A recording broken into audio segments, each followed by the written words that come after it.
بسم اللہ الرحمن الرحیم۔ السلام علیکم ورحمۃ اللہ وبرکاتہ۔ آج کل بہت سارے سوالات میرے پاس آ رہے ہیں خودکشی کے حوالے سے۔ معاشرے میں بڑھتی ہوئی بہت زیادہ بے راہ روی اور بہت زیادہ حرام محبت، اور اسی طرح وہ محبت جو نکاح کے لیے نہیں ہے، وہ محبت جو صرف اور صرف زنا کے لیے ہے، اور اسی طرح بہت زیادہ لوگوں کے مسائل، اور اوورآل پاکستان کے اندر بہت سارے نوجوانوں کے مسائل اور نوجوان بچوں اور بچیوں کے مسائل۔ تو اس حوالے سے میرے پاس ایک سوال آ جایا ہے کہ دنیاوی مشکلات سے تنگ آ کر کوئی شخص جو ہے وہ اپنی موت کی تمنا کر سکتا ہے یا نہیں کر سکتا، کیونکہ اللہ کے رسول صلی اللہ علیہ وسلم نے اس سے منع کیا ہے، تو اس کے بارے میں ہماری رہنمائی فرمائیں۔ سوال جو ہے نا وہ بڑا بہترین ہے۔ دنیاوی مسائل، چونکہ کوئی انسان ہمارے معاشرے میں ایسا نہیں ہے کہ جس کو دنیاوی مسائل نہ ہوں، لیکن اسی حوالے سے ہم دیکھتے ہیں کہ رسول اللہ صلی اللہ علیہ وسلم نے کیا فرمایا کہ لا يتمنى احدكم الموت اما محسنا فلعله يزداد واما مسيئا فلعله يستعتب۔ صحیح حدیث ہے کہ نبی صلی اللہ علیہ وسلم نے فرمایا کہ تم میں سے کوئی شخص موت کی آرزو نہ کرے، کوئی شخص موت کی آرزو نہ کرے، اگر وہ نیک ہے تو ممکن ہے کہ اللہ تعالی جو ہے وہ اس کو اور زیادہ زندگی دے اور وہ نیکیوں میں زیادہ آگے بڑھ جائے، اور اگر وہ برا ہے تو ممکن ہے وہ اس سے توبہ کر لے۔ تو اسی طرح حضرت خباب بن ارت رضی اللہ تعالی عنہ کی خدمت میں ان کی عیادت کے لیے حاضر ہوئے۔ وہ کہتے ہیں،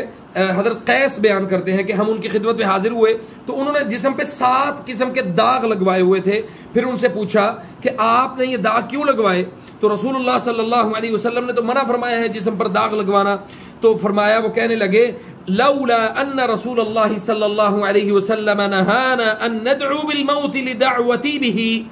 اگر اللہ کے رسول صلی اللہ علیہ وسلم نے ہمیں موت کی دعا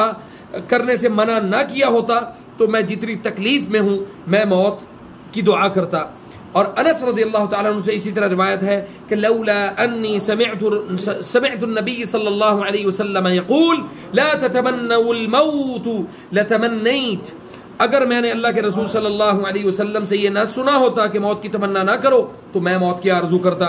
حضرت انس رضی اللہ تعالیٰ عنہ بہت بوڑھے ہو گئے تھے اور انہوں نے مسلمانوں میں بہت زیادہ فتنہ اور فساد دیکھا، مثلا حضرت عثمان رضی اللہ تعالیٰ عنہ کی شہادت، حضرت حسین رضی اللہ تعالیٰ عنہ کی شہادت، اور خارجیوں کا ظلم اور جبر وغیرہ، مگر انہوں نے ان حالات میں بھی موت کی تمنا نہیں کی، کیونکہ اس سے پیغمبر رسول محمد رسول اللہ صلی اللہ علیہ وسلم نے منع فرمایا تھا۔ ہاں اگر فتنہ وغیرہ میں پڑنے کا خوف ہو تو یوں کہہ سکتے ہیں کہ اللہم احیینی، یا اللہ مجھے زندگی دے، ما کانت الحیات خیرا لی، اللہ جب تک میرا زندہ رہنا بہتر ہے مجھے تب تک زندہ رکھنا، وتوفنی اذا کانت الوفات خیرا لی، مجھے تب تک زندہ رکھنا جب میری وفات بہتر ہو مجھے فوت کر لینا۔ تو یہ صحیح حدیث ہے۔ اس لیے جو لوگ خودکشی کی طرف جاتے ہیں، اللہ اور اللہ کے رسول صلی اللہ علیہ وسلم کے اس حکم کی نافرمانی کرتے ہیں، یاد رکھیں کہ ان کے لیے وہ موت جو ہے وہ خودکشی کی موت ہے، حرام موت ہے۔ اللہ اور اللہ کے رسول صلی اللہ علیہ وسلم کو یعنی ان کی نافرمانی کرتے ہوئے جو موت آپ نے طلب کی ہے، اس کا معنی واضح ہے کہ وہ شخص سیدھا جہنم میں ہے، اور اس کا تعلق جو ہے وہ اسلام سے بالکل نہیں ہے، کیونکہ اس نے اس آیت کی بھی صراحتاً جان بوجھ کر اس نے نافرمانی کی۔ کہ اس آیت کا جو مفہوم ہے اس کو سمجھ لینا کہ